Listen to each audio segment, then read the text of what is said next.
The Honourable Diane. Thank you, Madam President. I rise tonight to speak about the Lewin Forest. The Lewin Forest is a block near Manjimup, just near One Tree Bridge to the west of that. And since last Friday, there's been a number of people sleeping out there and spending their days there waiting for the trucks to come in to start trying to log the forest. And they're doing their best to protect this forest, because the number of people who are interested in saving this forest and the old trees that are in there is growing day by day. It may not be classified as an old growth forest, but it does have old trees. There's one tree there in one of the photos I've seen where you can have 3 grown men stand across the front of it and not meet from one side to the other of the tree. So we're looking at, what, 2 meters across? It's just so sad that the majority of people in this state think that we've protected old-growth forests, and they see that to mean that no old trees are being cut. But these old trees, these 400, maybe 500-year-old trees, are still being cut. And that's where I go to the next step, is with this definition we have of old-growth forest, which comes down to, can they find any more than 2 stumps per hectare in the forest? And if they can find more than 2 stumps, well, then it means that it's been logged before, and therefore it's not old growth and it can still be logged again.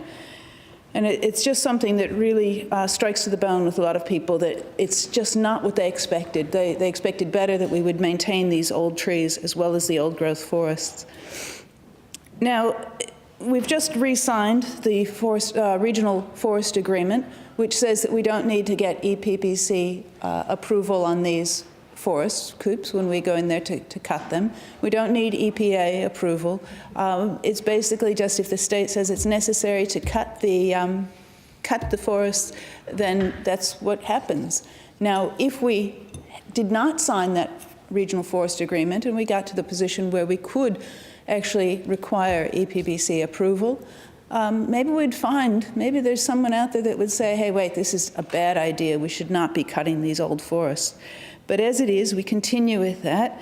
And even in a situation where the processing is no longer so valuable, the money we're getting for them at today's question today showed that we're not even getting $70 a ton for these logs.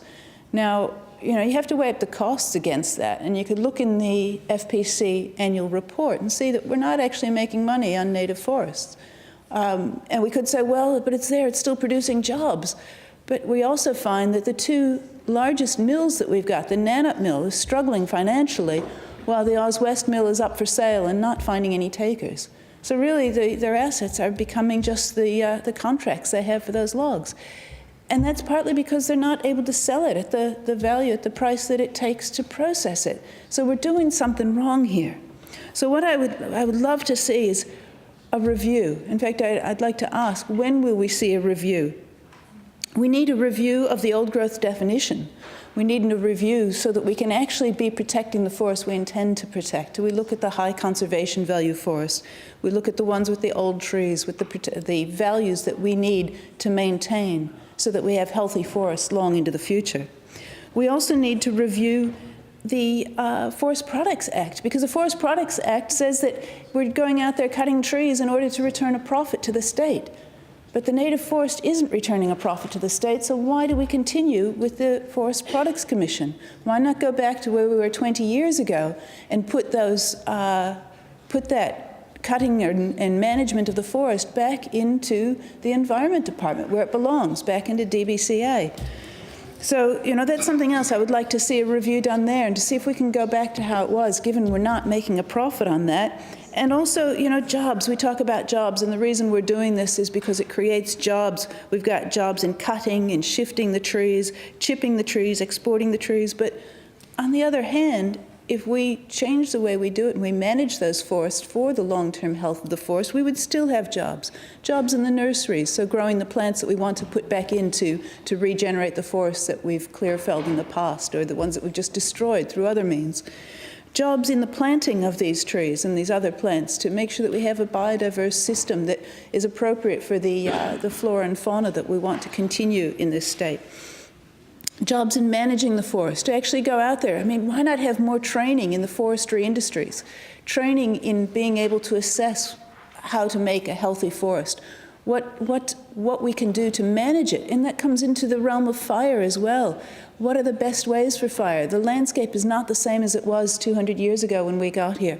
The landscape has changed, the climate has changed. So we need to reassess how we manage and mitigate the risks that we have from bushfire. And that's something else that would create a lot of jobs. In addition, tourism. I mean, we have so much here, and we've got a zillion of Asian tourists from Southeast Asia coming here to see Australia, and they want to see our natural assets. They want to get out there and experience what it's like to live here. That's not part of a big city. They've got big cities there, right? So that we need to expand on that, and that's where our forests come into it. So I'm looking forward to some reviews in terms of how we treat the forest. And just one last thing, on behalf of the people who care about the Lewin forest, I respectfully request that the decision to log the Lewin forest be reversed and that forest be protected, because that's what the people of this state care about. And that's what I think we can deliver for them. Thanks.